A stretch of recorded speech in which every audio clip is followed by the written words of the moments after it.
United Kingdom Special Forces, the country's most known unknown. Secrecy and security is a big part of our world. This is big, important stuff directed at government level. Described as Tier 1 operators, their work is highly sensitive, carried out at a higher frequency than many realise.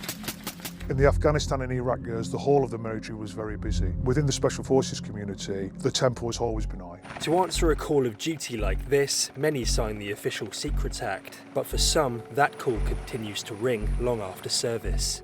I'm Tom Sables, and as a defence reporter, I've long been interested in military mental health.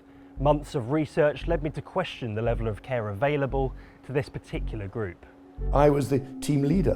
I'm the last person who should be bursting into tears. So I've asked the question, I am struggling a bit, but I'm not sure what I'm allowed to say.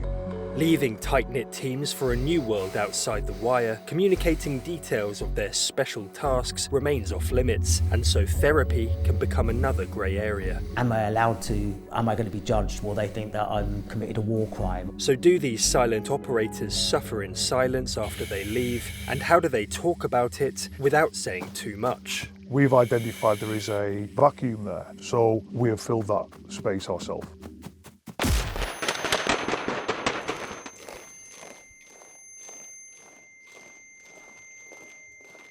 Many aspects of the British military capture public interest, from centuries of combat studied for its influence today to troops in ceremonial uniforms parading by royal palaces. But there's one fascination with something they can't see.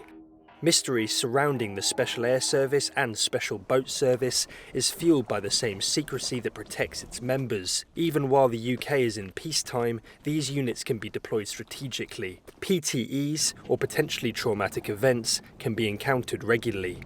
During service, special operators can access mental health support from security-cleared clinical psychiatrists to confidently dive into details causing them distress. Professor Neil Greenberg used to be one of those therapists.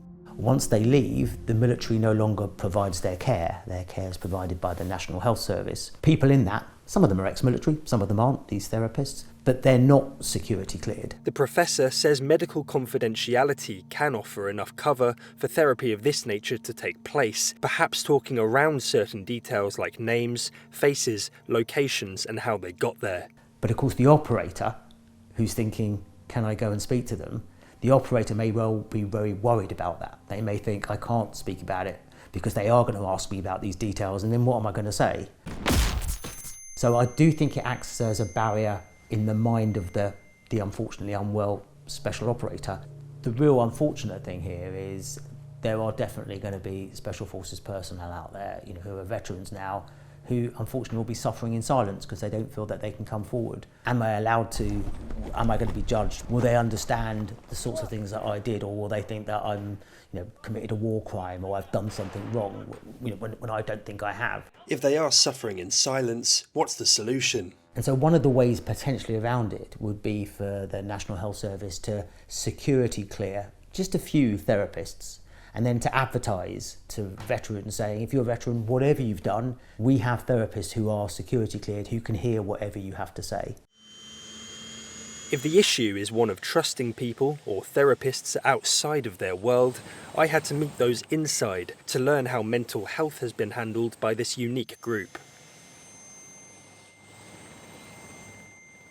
I had a 25-year career in the Special Air Service, and that was part of a 36-year military career. I passed SAS selection to 2 SAS in 1993. This voice belongs to the head of the Special Air Service Association. Its members include SAS operators past and present, as well as others from the classified world. One of the issues we found in the Special Forces community is that if we say there is traditional avenues of support, are not really suited to our membership. One or two sort of asked the question, I am struggling a bit, but I'm not sure what I'm allowed to say. Special Forces work, by the nature of it, is secret, it's compartmentalised, and it's not always easy for an outsider to break in to that world. My interest in mental health is a personal one. I'm also a part-time Samaritan.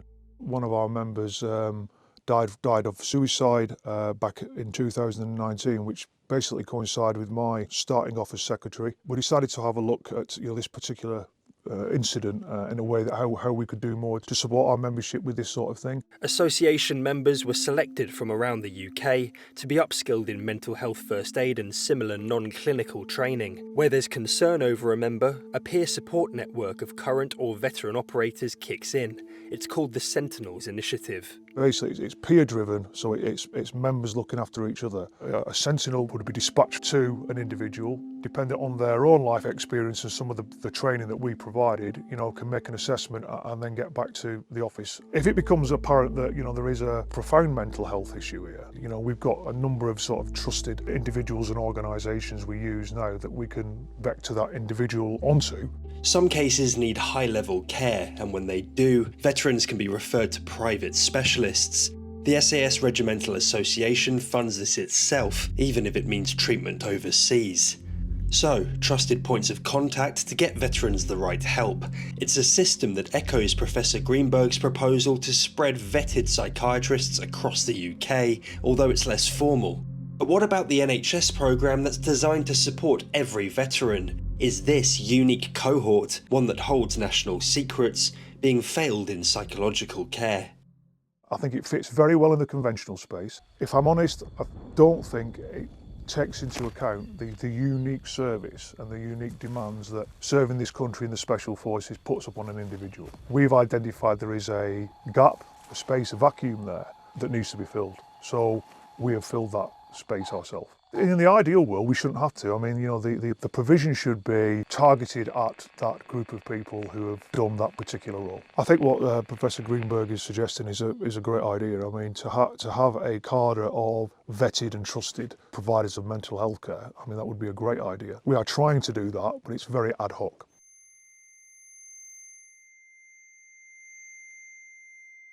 Both Professor Greenberg, who's treated active special operators, and this man who's been one, are asking for unique post-service care.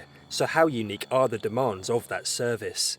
War's not nice. I mean, they shouldn't do illegal things, of course they shouldn't, but sometimes their duty is to do things that the public would find distasteful, but at the same time, those things have to be done. They're extraordinarily good risk managers.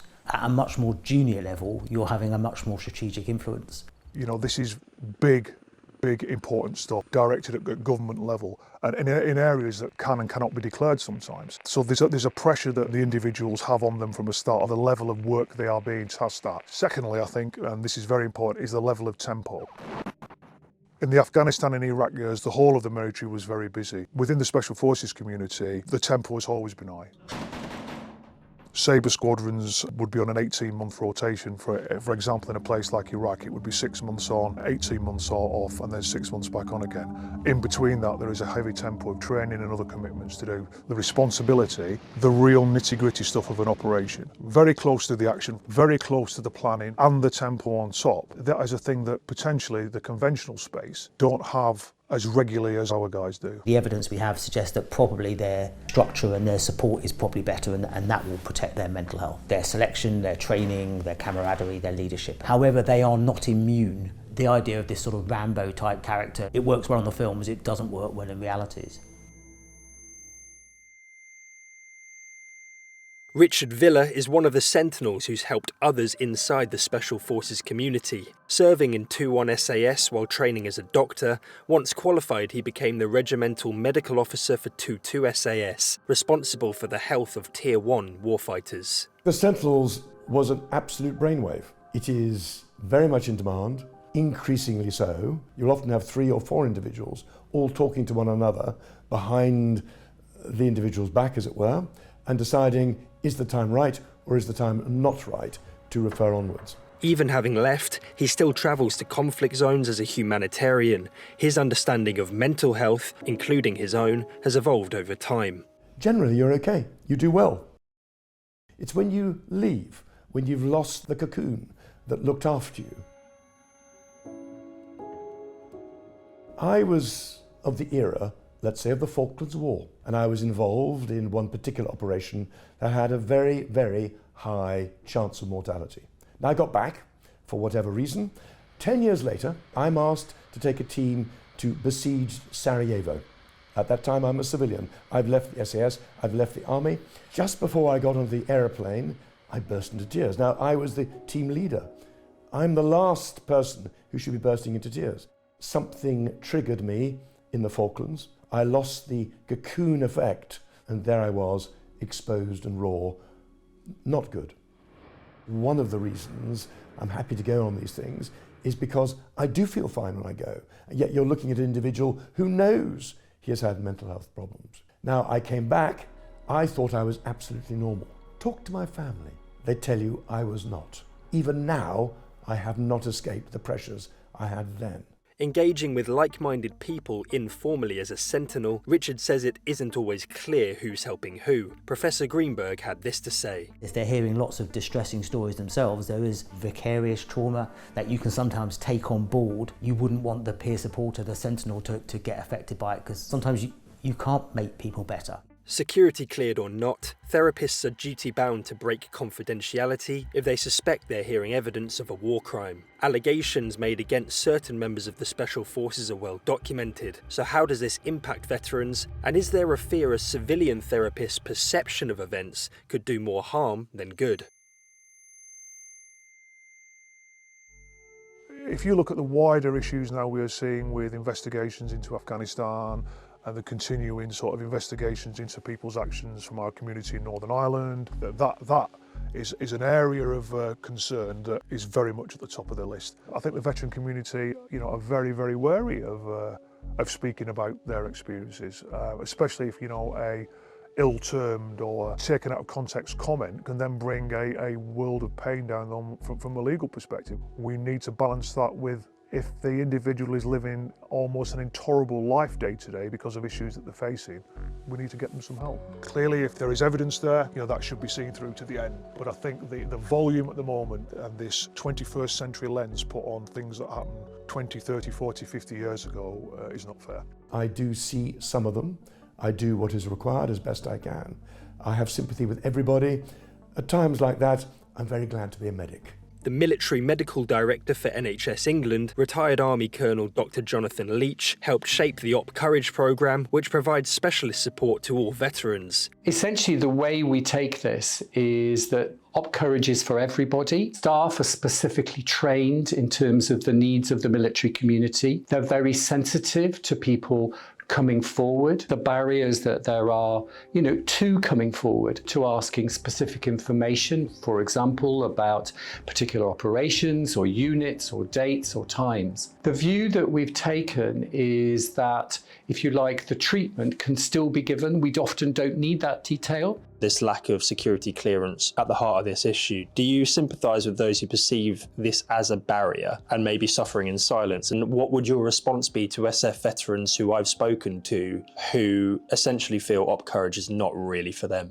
Yeah, we understand that perspective, and I think a lot of it, hence, for example, doing this interview, is actually to put people at their ease, to give them information, to actually show them that these services are for them. It's nothing to do with money, I can give you that assurance. It's just that it's whether or not it actually, we think there are other things that we should be doing in terms of providing information, answering questions, things like that. We're not necessarily convinced that it would actually solve the problem. Dr. Leach remained open to keeping the issue under review and called for more engagement between the NHS clinicians and Special Forces organisations, including face-to-face meetings.